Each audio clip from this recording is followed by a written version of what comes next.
नमस्कार। आज बात होगी कॉम, मैरी कॉम की नहीं। मैं बात कर रहा हूं, आज बात होगी, जैसा कि आप मेरे पीछे देख सकते हैं, कॉम की। मैरी कॉम तो प्राइड का विषय है इस देश के लिए। तो मैं बात कर रहा हूं उस कॉम की जिसके विषय में बात करने से सब डरते हैं, पर मैं तो ठहरा काफिर, बुत परस्त, राम भक्त, राष्ट्रभक्त, संकेत चतुर्वेदी, हमेशा हनुमान जी का नाम लेने वाला। तो मैं संवाद न्यूज इंटरनेशनल के माध्यम से आपको बताऊंगा कि क्या है ये कौम। और कौम तो एक ऐसी जगह है जहां पर जीने से ज्यादा मरने के फायदे बताए गए हैं।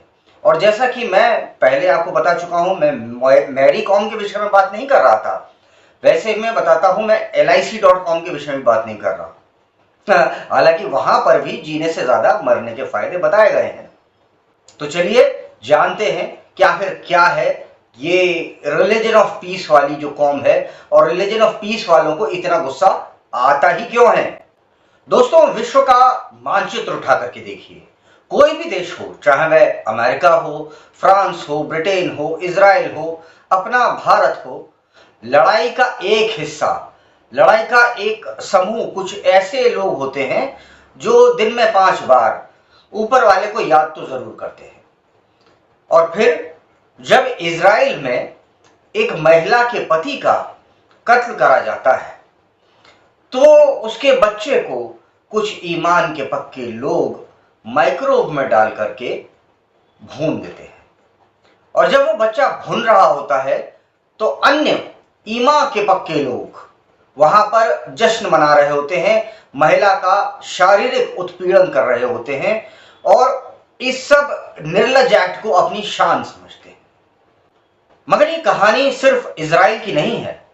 हो सकता है इजराइल का रहने वाला यहूदी बहुत बुरा हो, बेहद गलत हो, काफिर हो और शिर्क और कुफ्र भी करता हो सकता है सारी खामियां उसी में ही हो।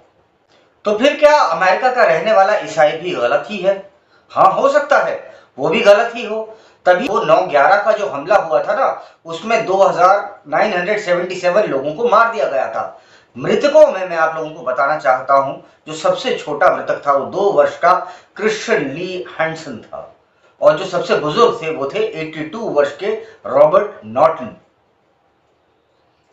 दोस्तों, मुझे समझ में ये नहीं आ रहा कि 2 वर्ष के क्रिश्चियन ली और 82 वर्ष के नॉर्टन ने इस्लाम के खिलाफ ऐसा क्या कर दिया था, चाहे वो बोलने में हो या इस्लाम को उनसे खतरा हो गया हो, जो इन लोगों को मौत के घाट उतार दिया गया। जो मैंने आपको लोगों का मतलब संख्या बताई है 2977, मैं इन मृतकों में उन जिन लोगों ने इस कृत्य को अंजाम दिया था उनके नाम इंक्लूड नहीं कर रहा। खैर, हो सकता है इजराइल की तरह गलती अमेरिका के प्रशासन की ही हो, जिससे वहां रहने वाला आदरणीय माननीय शांतिदूत नाराज हो गया हो। तो अब अमेरिका से चलते हैं फ्रांस की ओर। वर्ष था 2022 का, तारीख थी 14 दिसंबर की। फीफा वर्ल्ड कप यानी कि फुटबॉल के विश्व कप के सेमीफाइनल में मुकाबला होता है मोरक्को और फ्रांस के बीच में। यह मैच फ्रांस 2-0 से जीत जाता है। फ्रांस की जीत के बाद फ्रांस में दंगे हो जाते हैं। जी हां, आपने बिल्कुल ठीक सुना। फीफा वर्ल्ड कप में फ्रांस मोरक्को से जीतता है और फ्रांस में ही दंगे हो जाते हैं। आप जानते हैं क्यों? ऐसा क्यों हुआ? देखिए, मानव कल्याण के चलते फ्रांस ने अपने देश के दरवाजे जो थे वो शरणार्थियों के लिए खोल दिए, और इनमें से अधिकांश शरणार्थी माननीय थे, आदरणीय थे, शांतिदूत थे, जो कि मोरक्को के समर्थक थे। गौरतलब है, मोरक्को वह देश है जिसमें 99% जो लोग हैं वो आदरणीय हैं, माननीय हैं और शांतिदूत तो हैं ही। तो इन शांतिदूतों ने अपना पूरा भाईचारा निभाया, और जिस देश में, या यूं कहूं जिस देश ने इन्हें शरण दी, जिस देश में ये रहते थे, उसी में इन लोगों ने दंगा किया। यानी कि फ्रांस ने शरण दी और उस फ्रांस का अपना अस्तित्व खतरे में आ गया। यहां पर एक बात गौर करने वाली है, फ्रांस में अधिकांश जो शरणार्थी हैं वो अफगानिस्तान, सूडान, सीरिया, तुर्की या तुर्की जो कुछ भी वो ड्रामा है, बांग्लादेश से आकर के यहां पर आकर के बोझ बन गए हैं।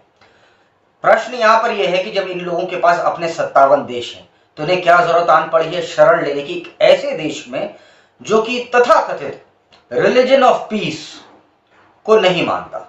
आप अपने 57 जो आपके भाईचारे वाले देश हैं उनमें क्यों नहीं जाते? जहां आपका भाई रहता है, मुस्लिम मुस्लिम भाई भाई, तो उनके यहां क्यों नहीं जाते? मेन बात यह है, चाहे शरण कोई दे या ना भी दे, चोरी चुपके बेगैरती बेशर्मियत के साथ ये शांति दूत कहीं भी पहुंच जाते हैं ना, इनका एक ही काम होता है, ये अंततः करते दंगा ही हैं।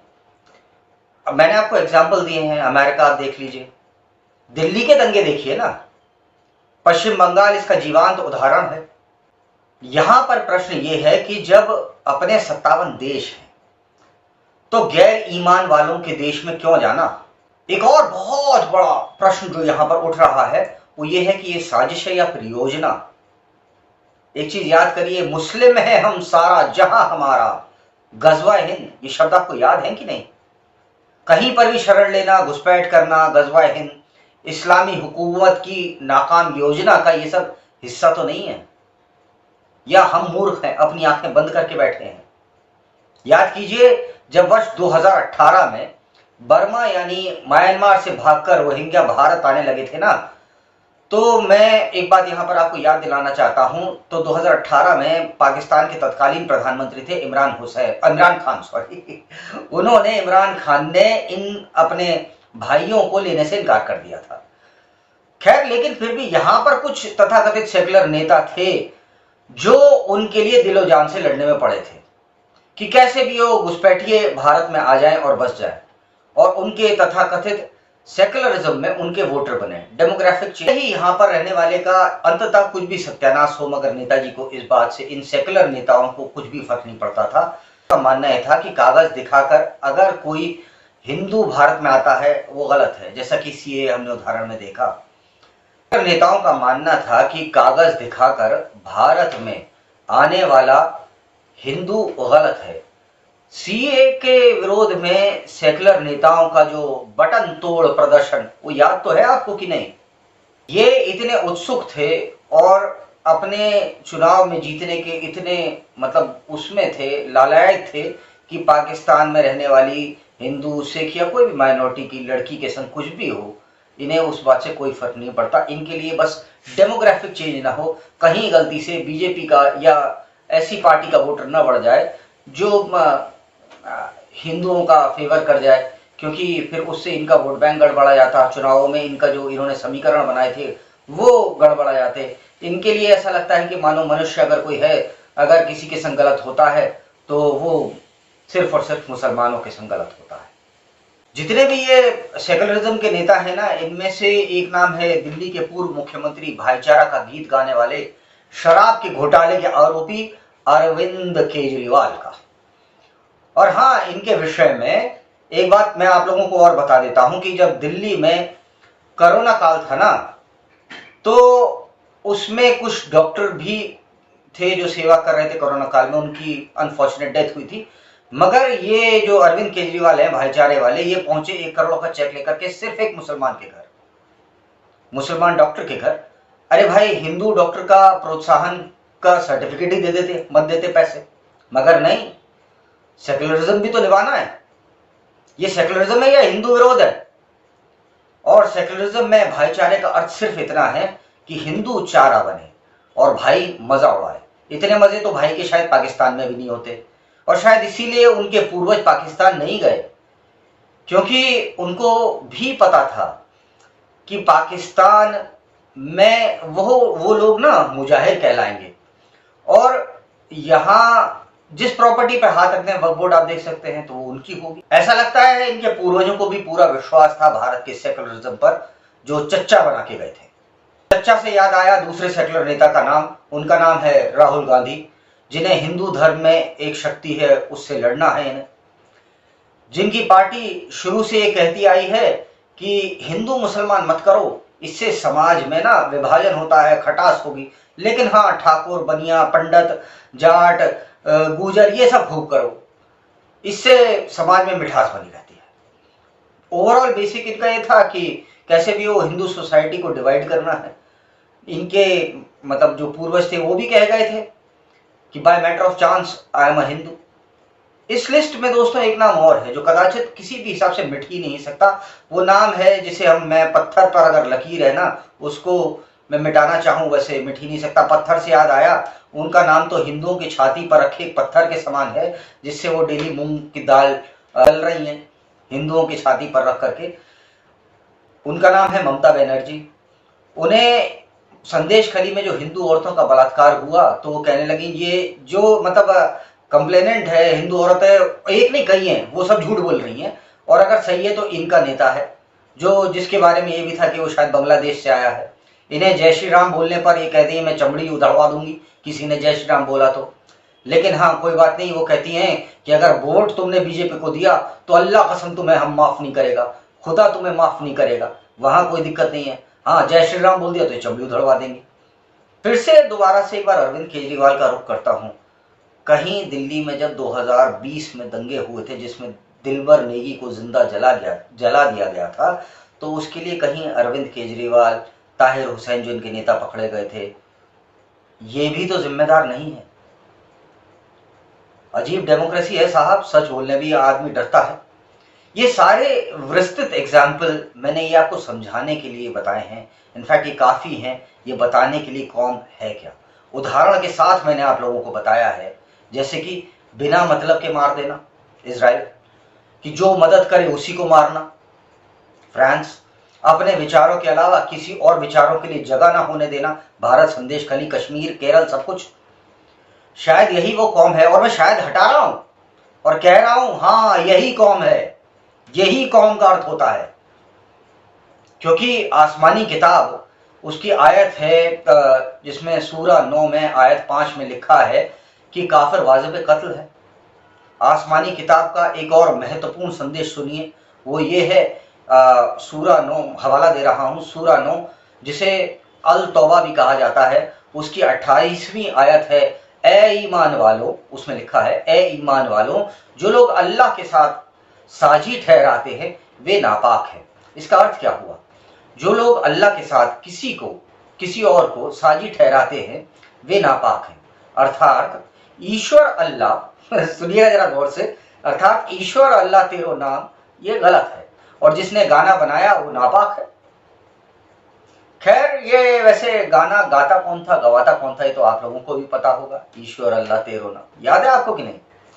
इनफैक्ट और आगे चलता हूं, सूरा 4 चैप्टर का नाम है अल निसा, इसकी 101वीं आयत है जिसका अर्थ है जब तुम धरती पर यात्रा करो तो तुम नमाज को छोटा करने में कोई गुनाह नहीं, अगर करना चाहो उसे कर दो। मतलब मैं एक्सप्लेन कर रहा हूं, यदि तुम डरते हो कि काफिर तुम्हें हानि पहुंचाएगा, अब पूरी लाइनें पढ़ रहा हूं, यदि तुम्हें डर है तुम्हें काफिर हानि पहुंचाएगा, निस्संदेह काफिर तुम्हारे खुले शत्रु हैं।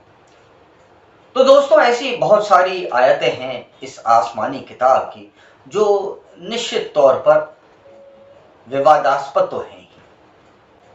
अब एक व्यक्ति दिन में 5 बार क्या कह रहा है ये भी सुनिए, ला इलाह इल्लल्लाह मोहम्मद रसूलुल्लाह। इस कलमे का अर्थ है अल्लाह के सिवा इबादत के लिए कोई और लायक नहीं है, और मोहम्मद अल्लाह के रसूल है। यहां पर फिर से एक क्वेश्चन मार्क बहुत बड़ा अराइज होता है कि अगर अल्लाह के सिवा कोई इबादत के लायक नहीं है तो हमारे विष्णु, हमारे भगवान शंकर और ब्रह्मा जी ये सब कौन है? एक तरफ इतना मतलब मैं कहूंगा कि रेडिकलिज्म है, लेकिन दूसरी तरफ है हिंदू धर्म जो कंकड़ कंकड़ में शंकर मानता है। हमारे पूर्व प्रधानमंत्री अटल बिहारी वाजपेयी का आप एक उत्तर याद कीजिए जहां उन्होंने कहा था कि जो ईश्वर में विश्वास करता है वो भी हिंदू है, जो ईश्वर में विश्वास नहीं करता वो भी हिंदू है। हिंदू कोई एक पुस्तक से जुड़ा हुआ व्यक्ति नहीं है।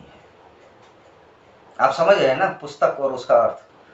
तो ये जो वैचारिक असमानता है, जहां एक ओर कहा जाता है कि धरती चपटी है, और अगर लिखा है चपटी है तो है, यहां इफ एंड बट और बहस की कोई गुंजाइश नहीं है। लिख दिया चपटी है, तुम पीएचडी पे भी कहोगे हाँ चपटी है।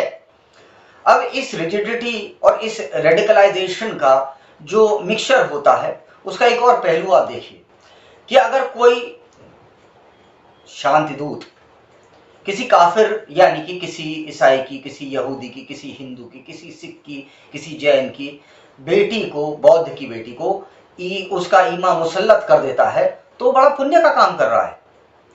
और इसी पुण्य का बहुत बड़ा सबूत हमने कश्मीर में देखा है। जब वर्ष 1990 में लाउडस्पीकर से आवाज लगती थी, मस्जिद के लाउडस्पीकर से आवाज लगती थी कि हिंदुओं अपनी औरत को छोड़कर चले जाओ, यहां से अपनी औरतों को छोड़कर यहां से चले जाओ। ऐसा ही सवाब का कुछ काम हमने पश्चिम बंगाल के संदेश खली में भी देखा है। वहां पर भी कुछ कश्मीर की तरह ही कहा गया, हिंदुओं अपनी औरतों के हमारे पास छोड़ करके चले जाओ। यही हमने केरल में देखा है, यही इजराइल में देखा है। यहां मैं एक प्रश्न करना चाहता हूं, बहुत सारे लोग कहते हैं कि सब लोग एक से नहीं होते, कुछ अच्छे मुसलमान भी होते हैं, तो बता दीजिए जरा कि केरल में अच्छा मुसलमान कहां था? बता दीजिए मेरे को कि संदेश खली पश्चिम बंगाल में अच्छा मुसलमान कहां था, इजराइल में कहां था? बताइए ना कहां था। ये अच्छा मुसलमान दिखाइए तो सही, एक अच्छा मुसलमान लाके दिखाइए। चलते चलते एक दिल दहलाने वाली बात आप लोगों को मैं और बताना चाहता हूं। उम्मीद है कि आप सुनेंगे और आप समझ पाएंगे। आपको पता है 2050 में विश्व का सबसे बड़ा इस्लामिक देश कौन सा होगा? जी नहीं, पाकिस्तान नहीं होगा, सऊदी अरब नहीं होगा, इंडोनेशिया नहीं होगा, इन 57 मुल्कों में से कोई नहीं होगा। अगर कोई सबसे बड़ा इस्लामिक नेशन होगा पॉपुलेशन के हिसाब से तो होगा सेकुलरिज्म की राह पर चल पड़ा हमारा भारत। और जब यहाँ पर डेमोग्राफिक चेंज होता है तो क्या होता है, ये सब हम कश्मीर, केरल, पश्चिम बंगाल, ये सब में हम देख चुके हैं। इजराइल, अमेरिका, फ्रांस विदेश में भी देख चुके हैं। खैर, भाईचारे की हो बधाई, कहीं बात तुम्हारे घर की इज्जत तक तो नहीं आई।